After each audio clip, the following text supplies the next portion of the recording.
민법상 다문화 입양 절차를 마친 지 1년. 철민 씨의 보살핌과 마렌 씨의 노력으로 미카엘은 빠르게 한국 생활에 적응했습니다.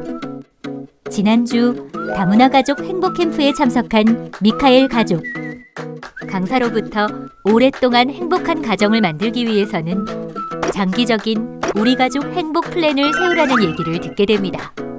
더 행복한 가족이 되기 위해 철민 씨, 나렌 씨, 미카엘까지 모여 가족의 미래를 고민하기 시작했습니다.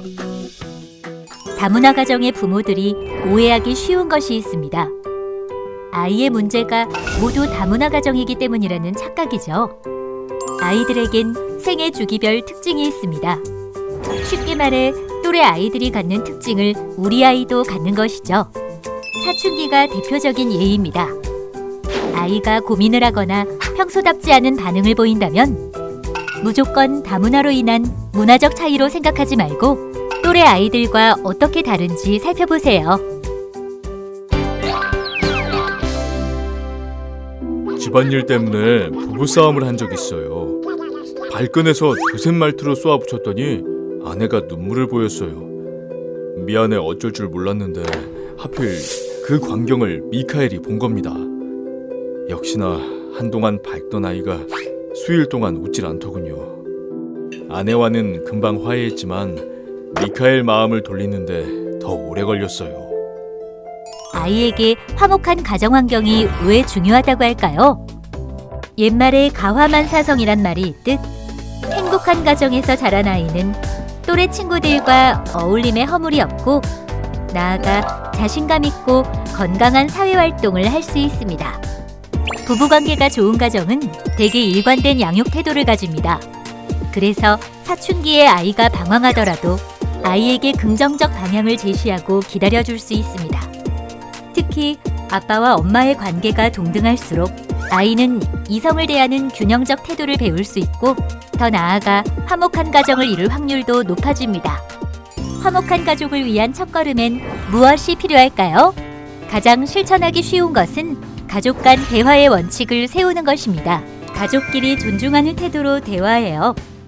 꼭 존댓말이 아니어도 눈빛, 표정, 말투에 묻어나는 존중은 서로 통합니다.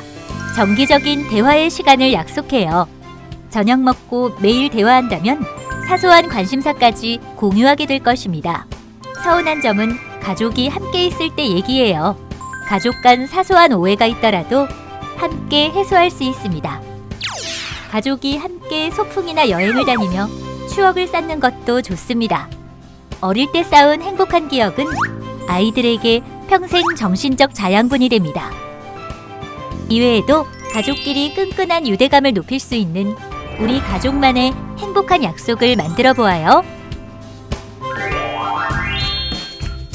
매일 밤 8시 가족이 모여 5분간 얘기하기로 약속했어요. 시작은 5분이었지만 얘기하다 보면 1시간도 훌쩍 가요. 매일 대화하면서 가족 간 오해도 더 많이 없어진 것 같아요.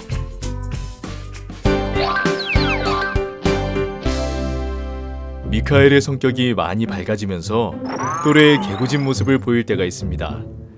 집안에서는 괜찮지만 공공장소에선 주의가 필요하죠. 가끔은 자제시키려는 저의 행동을 오해하는 경우가 있습니다. 하지만 신기하게도 아내가 말없이 미카엘을 쳐다보면 미카엘은 꾸중이라도 들은 양 하던 짓을 멈춥니다.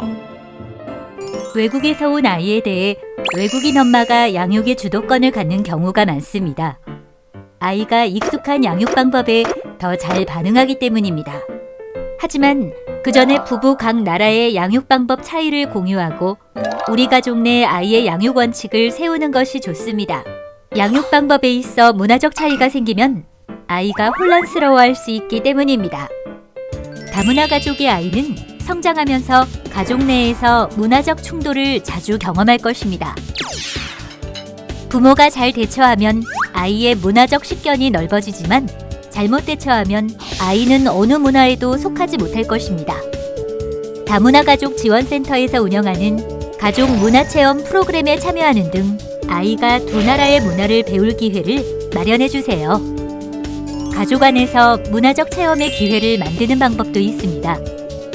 예를 들면 매달 첫째, 셋째 주 일요일을 우리 가족 문화의 날로 정하고 아빠가 아이와 함께 엄마 나라의 문화를, 엄마가 아이와 함께 아빠 나라의 문화를 체험하는 건 어떨까요?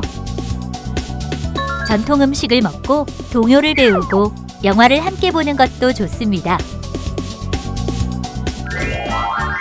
아내는 말을 멈추고 조용히 아이를 주시하는 것이 필리핀 부모들이 하는 사일런트 룩스란 양육법이라고 했습니다. 저와 아내는 공공장소에서는 그 방법을 사용하기로 약속했습니다. 미카엘도 제 사일런트 룩스에 잘 반응해 주더군요. 미카엘의 한국 첫 여름방학이 끝나갈 무렵의 어느 날이었습니다. 아이가 얼굴이 하얘지도록 베이비 파우더를 바르고 있는 겁니다. 아내는 필리핀에서 남자도 베이비 파우더를 두껍게 바른다고 했습니다. 하지만 저는 아이에게 다른 이유가 있을 수도 있다는 생각을 했습니다. 한국은 유독 외부의 시선에 민감한 나라입니다. 대부분의 다문화 가정 아이들은 특히 사춘기를 전후로 이런 편견에 직면해 혼란을 느낍니다. 다문화 가정의 부모는 아이가 당할지도 모를 편견들에 대해 먼저 알려주는 것이 좋습니다. 아이가 차별과 편견을 딛고 일어서기 원한다면 가장 중요한 것은 아이의 자존감과 자기애를 세워주는 것입니다. 넌 소중한 아이야. 넌 사랑스러운 아이야. 우리는 너를 사랑해. 그건 내 탓이 아니야처럼 평소에도 아이 스스로 자존감을 세울 수 있는 말을 해주세요. 아이에게 차별에 대처하는 방법을 알려주는 것도 좋습니다. 다음을 참고하여 아이에게 대처법을 알려주세요. 첫째, 소극적인 대처법으로 자리를 피하는 것입니다. 무대응이 최고의 대응일 수 있습니다. 둘째, 적극적인 대처법으로 잘못된 말이나 행동을 정확히 지적합니다.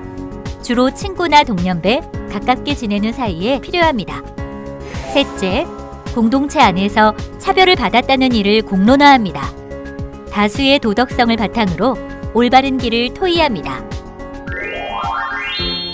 아내와 상의 끝에 아이가 겪을 수 있는 차별에 대해 얘기해 주었습니다. 아이는 충격을 받은 것 같았지만 생각보다 오래가진 않았습니다. 저는 아이가 차별에 무릎 꿇지 않고 당당히 맞서는 아이가 되길 바랍니다. 행복을 향해 노력하는 매일매일이 우리 가족에겐 행복의 시간입니다.